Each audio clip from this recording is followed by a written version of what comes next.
Hey guys, welcome back to my channel. I don't know why I always do this. Hey guys. It's so hot. The heating is on boiling. I don't even know. Anyway, so today I'm going to be doing the chronic illness tag, and I'm going to be doing it in two parts. I'm going to do a part 1 and part 2. I have the questions on my phone. Georgina sent them to me. She's the one who tagged me, and I'll leave a link to her channel below. So I'm going to do part 1 today, and then, well, I'm going to film both of them now, but I'm going to upload part 1 on the Tuesday coming, and then part 2 will be uploaded the following Tuesday, and then of course I'll be uploading every Friday as usual. So you're going to get, the next 2 weeks you're going to get kind of like an extra video, which is kind of cool. So yes, let me just get the questions. So basically, the chronic illness tag is basically a tag where you answer a load of questions about your illnesses. Obviously I'm doing this video because this is more kind of getting into my illnesses, because like I said, my main channel, I do want to focus on both my illnesses and like mainstream videos as well, but my vlog channel does pretty much focus on just that. So if you're more interested in finding more about my illnesses and stuff like that, then you can go and look at my vlog channel, because I have quite a few things on there about that. So without further ado, let's start. There is 11 questions in part 1. So I'm going to start with question 1, of course. What are you diagnosed with? Now for this question I'm just going to open up the app on my phone, because that has a more detailed list of everything I'm diagnosed with, because I have the worst memory and I'm probably going to forget. So my medical conditions are asthma, microcytic anemia, chronic fatigue syndrome, irritable bowel syndrome, I have a heart murmur, fibromyalgia, inappropriate sinus tachycardia, postural orthostatic tachycardia syndrome. I have seizures which are related to hyperkalemic periodic paralysis, which is something else I have. I have EDS, Ehlers-Danlos syndrome, that's what it stands for, and gastroparesis. And I've also been MRSA positive 12 times. Lucky me. So that's a list of my conditions. I've probably missed out a few that I haven't updated on there. I think mast cell activation disorder and some others, but I'm not really going to get into that too much because I'm only going to be focusing on the main ones that affect me in this video. Also, I don't know, you probably can't tell on camera, but if it looks like I've got like a third boob or something, it's just my Holter monitor. It kind of looks like this. And if you're interested about what this is and why I have it, you can go on to my vlog channel. I'll actually link the vlog down below where I talked about it. But anyway, what are you diagnosed with? So that's that. Question 2. What do you tend to do at night when you can't sleep? Okay, so being chronically ill comes with a lot of pain and just insomnia. Ignore that. Just insomnia in general. So usually when I can't sleep, I'll go on my phone, I'll go on Instagram and I'll just kind of scroll through there. Sometimes I'll go on YouTube and I'll listen to some ASMR videos or just YouTubers that I like to watch. Or I usually listen to some music that I like. I kind of have like a nighttime playlist that are more soft songs rather than loud songs with like a big heavy beat, because I can sleep to the softer ones. So yeah. Number 3, what's the worst experience or side effect you've had from a medication? To be fair, I don't really have overly that many side effects, but Midodrine, which is used to control blood pressure, there's a side effect and it's like scalp tingling, and I can't really explain it, but like you get it all on your head, like around here, and it's like pins and needles and tingling and like sweating as well, and like shivering down my spine, like shivers and stuff. I hate that. And the only other thing is the metoclopramide, which is used as an anti-sickness and to help speed up gastric emptying. That sometimes makes me have like muscle spasms and twitches. So they're the 2 main side effects that probably kind of annoy me the most. But apart from that, I don't really have any things that cause any major side effects, or they used to, but my body's kind of gotten used to it now, so it doesn't really bother me that much. 4. How has your condition impacted your mental health? I think it should be how has your conditions. At first, like the first maybe year to 2 years, when I first was like diagnosed with stuff and I was first ill, it didn't affect me as much, but over the past last 2 years or so, like it's affected my mental health quite a bit, and I've obviously suffered with depression and stuff like that, and that is quite a common side effect of being chronically ill in itself, because of how how you can't, like, you're basically watching everyone around you, and especially being such a young age. Like, I'm 20 years old and I feel like I'm trapped in the body of like a 90-year-old, and I'm just looking around me all the time, and I've got all my friends and all my families getting jobs, learning to drive, putting deposits on houses, and all these things that I want to be doing, but I can't because my health has like restricted me, and that in itself is just depressing because I can't do the things that everyone else can do. So yeah, I do struggle with like my mental health, but quite a few weeks ago I had like quite a bad patch. I'm not going to get too much into it because it's kind of personal. I don't really want to share all my details, but people who are close to me will know that I had quite a, like, I wouldn't say breakdown, but I would say breakdown at the same time. But since then I've been doing a lot better.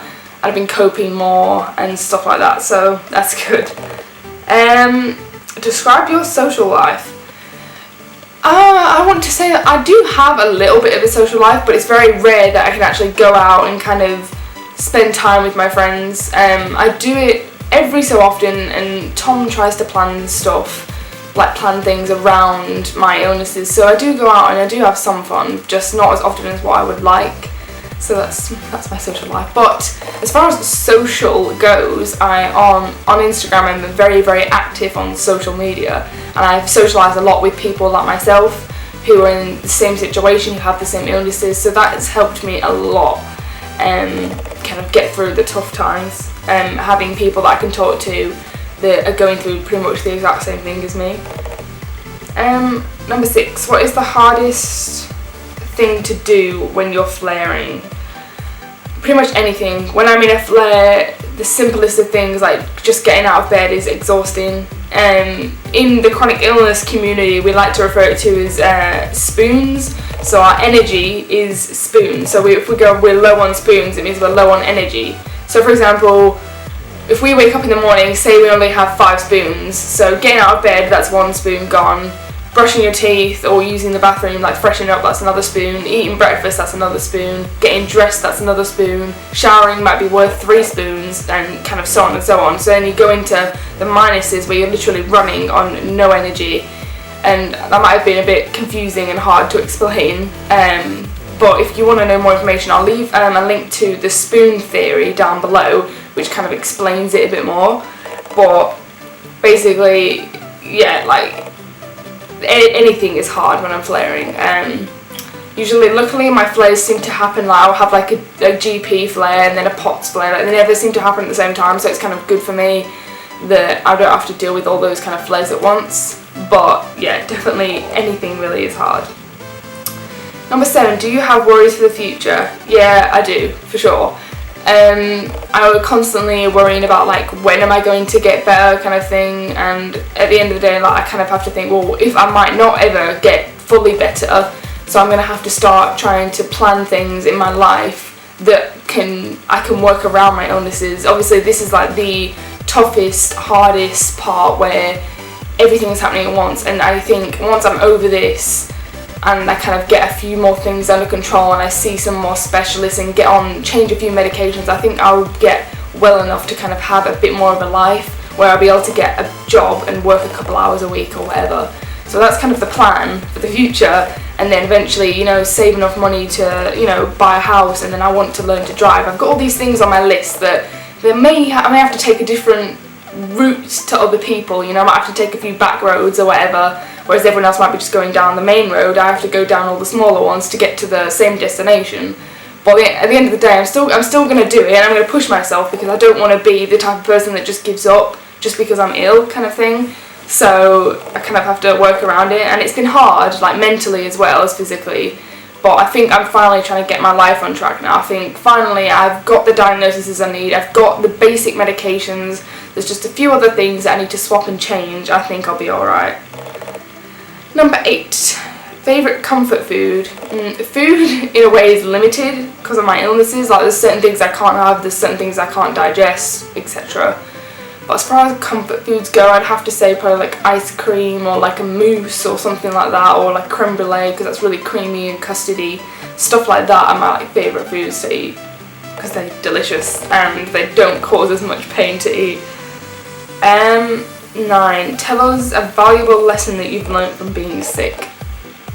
I guess just don't take life for granted. Like when I was like healthy, you just take your health for granted. Like when you're ill and it's not just like a cold, I'm talking like something chronic and long term, you take it for granted of how much energy you just wasted lying around watching television, or you could have been out doing something. Like I know for a fact when I'm well enough to do things like go on a massive walk, or just stuff that I used to do that I didn't do kind of thing, that I'm gonna do it so much more when I get better. I've got so many things on my, not bucket list, but to when I'm well again, like list, that all these things I want to do. Just like something like going on a roller coaster, I can't even do that anymore because of my POTS, because of my heart. Like, I would just pass out, or probably, I don't even want to know what would happen, but like stuff like that I want to be able to do again, that I used to do and didn't even think about it. Like even like walking my dogs would be exhausting, like simple things like that I just want to be able to do again. So that's what I've learned from being sick. Like I took my health for granted, so I know when I get better or well again that I'm never going to do that ever again. I'm always going to live every moment to like the possibly fullest thing I can be doing. I'm hoping that I'm making sense and I'm not just blabbering. Number 10, name 3 things that you missed that were taken from you by your illness. I want to say a social life, but not so much social life, but like hanging with friends, for sure, that's the biggest one, and family. And the second thing, it has to be a job and school, because I know for a fact if I didn't get ill, I would have finished uni and I would have had a job by now, and I probably would have had my driver's license. There's so many things that would have happened. Sorry, I've got my ring in my hand, that's why I'm holding my hand weird, but there's so many things that I could have happened by like now if I hadn't been ill. And the third thing, I don't know. I don't really know. I just know that if I hadn't been ill, like my life would be so different now. I probably would be somewhere traveling and so many things I want to do that when I'm better that I'm going to do. So I hope that kind of answered that question. And number 11, which is the last question, how old were you when you first started experiencing symptoms? I was